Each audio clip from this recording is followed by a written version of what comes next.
अस्सलाम वालेकुम। मैं डॉक्टर आयशा, मैं आपकी डॉक्टर भी हूँ और डायटिशियन भी। प्रेगनेंसी के बाद का वेट लॉस और ये काम बहुत ज्यादा मुश्किल हो जाता है। खवातीन इस बारे में बहुत परेशान भी रहती हैं, बेबी की डिलीवरी के साथ वो बिजी भी हो जाती हैं और जो कुछ उन्होंने खाया पिया होता है ड्यूरिंग प्रेगनेंसी वो उसका ध्यान नहीं रख पाती हैं। उसके ऊपर इंशाल्लाह फिर एक वीडियो बनाएंगे।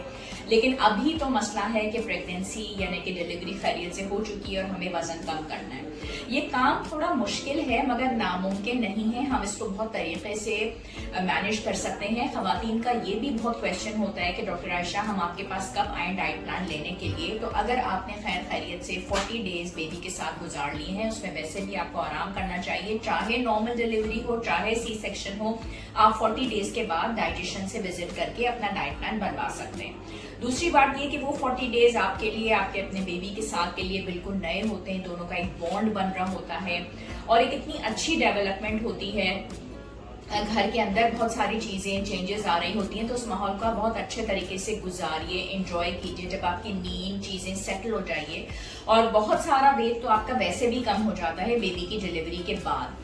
अब अगर आपका वजन 20 केजीज ओवर वेट रह गया है, 25 या 30 केजीज, तो ये थोड़ा सा अलार्मिंग है। उसकी वजह यह है कि आपका ये वजन कम करना इसलिए भी जरूरी होता है कि अगर गेस्टेशनल डायबिटीज बिलफर्ज आपने डेवलप कर लिया, आपको प्रेगनेंसी के दौरान डायबिटीज हो गई, तो इसको वैसे भी कम करना बाद में जरूरी है ताकि आपको बाद में डायबिटीज ना हो जाए। तो जितना जल्दी ये वजन आप उतार लें उतना ही अच्छा है, वरना फिर ये हो जाएगा कि बाद में आपको ये वजन कम करना बहुत मुश्किल हो जाएगा और ये वजन साथ साथ बिल्कुल ही उसी तरीके से घर में जगह बना लेता है जैसे कभी के बाद बिन बुलाए मेहमान। उसकी टिप्स हम आपके साथ शेयर करेंगे। एक तो पानी का इंटेक और वो भी गर्म पानी का, बेबी की डिलीवरी के साथ ही शुरू कर दें और जितना ज्यादा आप पानी पिएंगे आपके फीड में भी बहुत फर्क पड़ता है। उसी पानी में अगर आप जीरा या सौंफ, ये जीरा सौंफ दालचीनी, इसको भी अच्छे तरीके से बॉईल करके पिए तो आपका स्टमक भी अपसेट नहीं होगा, बेबी का भी नहीं होगा और वेट लॉस में ये बहुत फायदेमंद होता है। साथ ही साथ आपको डेयरी प्रोडक्ट्स लेने की जरूरत है। जो मदर्स बेबी को अपनी फीड करा रही होती हैं तो वो दही का भी इस्तेमाल करें, दूध का भी इस्तेमाल करें, चीज का भी इस्तेमाल करें और इससे इंशाल्लाह ताला उनको बहुत फायदा भी होगा। और जो पेन्स की कंप्लेंट अक्सर खवातीन करती हैं बहुत ज्यादा वेट गेन की वजह से, वो उसमें भी फर्क पड़ेगा। कंफर्टेबल स्लीपर्स और शूज जरूर पहने, इसमें आपके थोड़े पैसे खर्च होंगे लेकिन उसमें यह होगा कि वो चप्पलें पहनने से जो आपके बॉडी के दर्द हैं आधे से ज्यादा तो वैसे ही खत्म हो जाएंगे। दूसरी बात यह है कि आपने क्या इस्तेमाल करना है। आप जो है बॉईल करके बहुत सारी वेजिटेबल्स का इस्तेमाल वो भी करें, स्पेशली ग्रीन लीफी वेजिटेबल्स का, इससे आपको बहुत फायदा होता है। जो घर में हमारे बुजुर्ग हैं वो पंजीरी जरूर बना के देते हैं कि वो जो है इस्तेमाल की जाए। देखिए उसके इस्तेमाल करने में कोई हर्ज नहीं है लेकिन मुनासिब क्वांटिटी में। बहुत ज्यादा भर भर के आपको पंजीरी खाने की जरूरत नहीं है, लेकिन सुबह 1 टेबल स्पून आपने अगर ले लिया दोपहर में और शाम में तो उससे आप एनर्जेटिक रहेंगे। और लेकिन उसको आप ग्राइंड करके लीजिएगा और वो चूंकि देसी घी में प्रिपेयर्ड होती है तो उससे भी आपको बहुत अच्छी एनर्जी रहती है। विटामिन्स का इंटेक वो भी आपका होना चाहिए। नाश्ते में आप अंडे का 2 अंडों का इस्तेमाल जरूर करें मगर पराठे के बजाय ब्रेड लीजिए, साथ में दूध का 1 गिलास लीजिए। दोपहर में आप दाल का सूप ले सकती हैं, खिचड़ी का इस्तेमाल भी कर सकती हैं। और चाय का इस्तेमाल आपने बहुत ज्यादा नहीं करना। चाय को हम बंद नहीं कर रहे वरना उसकी वजह से आपके सर में दर्द हो जाएगा, मगर कैफीन का इंटेक आपके लिए अच्छा नहीं है, कोल्ड ड्रिंक्स का तो बिल्कुल भी नहीं। तो आप चाय का और कहवे का इस्तेमाल 2 दफा कर सकती हैं। और शाम के टाइम पे आपने थोड़ी बहुत चहलकदमी करना शुरू कर देनी है। उस वक्त आप दूध का गिलास भी ले सकती हैं, फल भी ले सकती हैं, सब्जियां भी ले सकती हैं। मछली का इस्तेमाल करना आपके लिए बहुत अच्छा है मगर उसको स्टीम करके, बेक करके या ग्रिल करके आप रात के डिनर में ले लें। साथ में आप दही का रायता भी ले सकती हैं। चीज का इस्तेमाल साथ में जरूर कीजिए। प्रोटीन की जितनी भी चीजें हैं वो आपको बहुत अच्छा ताकत देंगी और आपके लिए फायदेमंद होंगी। कुछ और अरसा गुजरने के बाद जब आप देखती हैं कि बेबी की तबीयत थोड़ी सेटल हो गई है तो आप ब्लैक बीन्स का, काले चनों का, इसकी चाट का इस्तेमाल शाम के टाइम पे जरूर करें।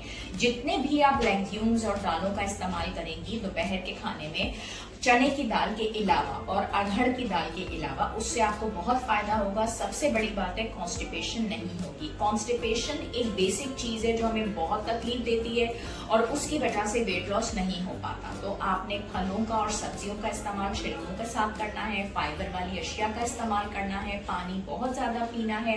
नींद का तरीकेकार ये होता है कि जब आपका बेबी सोए तो आप उसके साथ ही सो जाइए। इसी तरीके से आप आराम कर सकती हैं क्योंकि बेबी की आपको खिदमत भी करनी है। और दूसरी इंपॉर्टेंट बात यह है कि आपने चॉकलेट्स का इस्तेमाल, आपने बर्गर्स का, पिज्जास का, बेकरी आइटम्स का, इन चीज़ों का इस्तेमाल नहीं करना। उसकी वजह से आपका वेट बहुत ज़्यादा गेन हो जाएगा। कोशिश यही होनी चाहिए कि आप ना करें। ख़वातीन समझती हैं कि हम तो इतने थके हुए हैं, हम इतने बड़े मसले से गुजरे हैं और हम इन चीज़ों का इस्तेमाल कर लें, लेकिन अगर वज़न इस अरसे में आपने नहीं कंप्लीट किया, यानी कि 40 डेज़ के बाद आपने आहिस्ता आहिस्ता नहीं गिराना शुरू किया, तो फिर इसको हमारे लिए भी मैनेज करना बहुत मुश्किल हो जाता है। और इसी तरीके से इंशाल्लाह आपको बहुत अच्छा रिजल्ट मिल जाएगा, आपको बहुत फायदा होगा एनर्जेटिक रहते हुए, विटामिन्स का इंटेक भरपूर रखते हुए।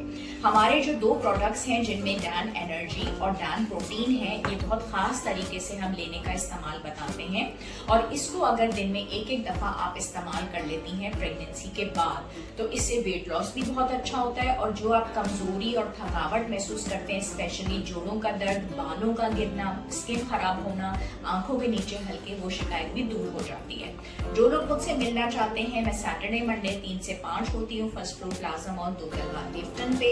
जुमेरात को 6 से 8 बजे होती हूँ इसी जगह पे मेडिलिंग क्लिनिक में। फर्स्ट कम फर्स्ट होता है, अपॉइंटमेंट की जरूरत नहीं है। और ट्यूसडे, वेडनेसडे और फ्राइडे 4 से 6 बजे कमरा नंबर 401 में अल खलीज टावर्स में। खुश रहिए, दुआओं में याद रखिए। शुक्रिया।